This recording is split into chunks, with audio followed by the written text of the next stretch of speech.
श्री स्वामी समर्थ. तर मी बनवणार आहे इडली, चटणी आणि डोसा. 3 वाट्या तांदूळ स्वच्छ धुवून घेतलेले आहेत. त्याच्यामध्ये 1 चमचा मेथीदाणा घातलेला आहे, ते भिजत ठेवलेला आहे. आणि दुसऱ्या भांड्यामध्ये अर्धी वाटी उडदाची डाळ भिजत घालून ठेवलेली आहे. त्याच्यामध्ये पोहे पण 1 छोटी वाटी घातलेले, ते स्किप झालेला आहे व्हिडिओ. हे सर्व 4 तास भिजल्यानंतर वाटून घ्यायचं आहे मिक्सरमध्ये. आणि वाटून सगळं एकत्रित झाल्यानंतर त्याला 3 ते 4 मिनटं असं छान फेटून घ्यायचं आहे आणि झाकून ठेवायचं आहे. तर तुम्ही बघू शकता सकाळी हे पीठ किती छान असं फर्मेंट झालेलं आहे. एकसारखं सगळीकडून मस्त व्यवस्थित हलवून घ्यायचं आहे आणि त्याच्यामध्ये मीठ घालायचं आणि मीठ सगळीकडे लागेल असं एकदम छान मस्त हलवायचं आहे. नंतर इडल्या वाफत ठेवायच्या आहेत. इडल्या वाफत आहेत तोपर्यंत चटणी बनवून घ्यायची आहे. त्यासाठी लागणारं हे साहित्य आहे. अगोदर मिक्सरमध्ये खोबरं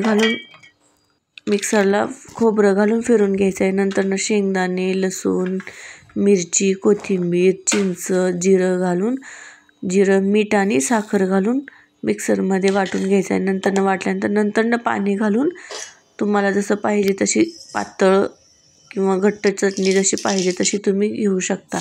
आणि त्याच्यावर नंतर तडका द्यायचा आहे. तेल, मोहरी आणि कढीपत्ता आणि हिंग, चटणी घालून ठेवायचं. नंतर इडली वाफून बघू शकता तुम्ही किती छान इडल्या झालेल्या आहेत. मऊ, सॉफ्ट आणि कापसासारख्या स्पंजी इडल्या झालेल्या आहेत. तर तुम्हाला माझ्या इडल्या कशा वाटतात ते मला कमेंटमध्ये नक्कीच सांगा.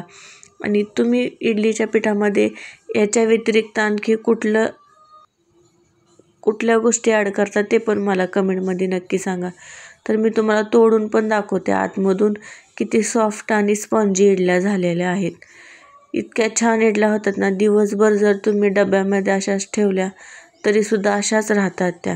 दुसऱ्या दिवशी तुम्ही या इडल्यांना तडका मारून, जर उरल्या तर तुम्ही तडका मारून जिरं, मोहरी आणि हिंग, हळद आणि सांबार मसाला टाकून या इडल्याचे तुकडे छोटे छोटे कट करून जर त्याच्यामध्ये शालो फ्राय केले ना, आणखी छान लागतात.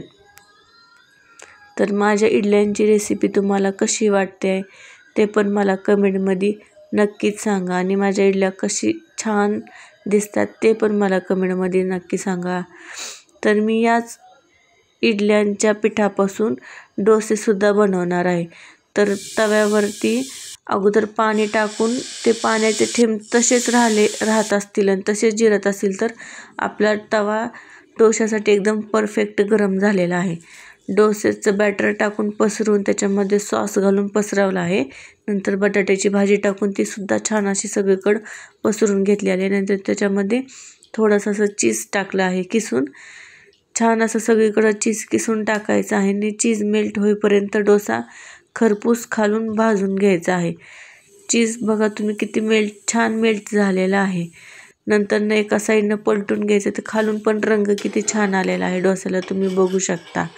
एकदम क्रिस्पी, टेस्टी आणि चवदार असा डोसा होतो. नंतर तुम्हाला उघडून पण तुम्ही बघू शकता किती छान चीजी डोसा झालेला आहे. आणि तुम्ही असं मला सांगताना सुद्धा माझ्या तोंडाला पाणी सुटतं आहे. तर तुम्ही अशा पद्धतीनं नक्कीच इडली, चटणी, डोसा बनवू शकता. आणि तुम्हाला माझ्या इडली चटणीची रेसिपी कशी वाटली ते मला कमेंटमध्ये नक्कीच सांगा. मी तुमच्या उत्तराची वाट बघत आहे. आता एवढा व्हिडिओ बघितला आहे तर तुम्ही मला लाईक करा, शेअर करा आणि सबस्क्राईब पण करून जावा की हो तेवढं. आणि दुपारी नंतर आणखी खावीशी वाटली तर मी असे प्लेन डोसे बनवले आहेत आणि बटाट्याची भाजी.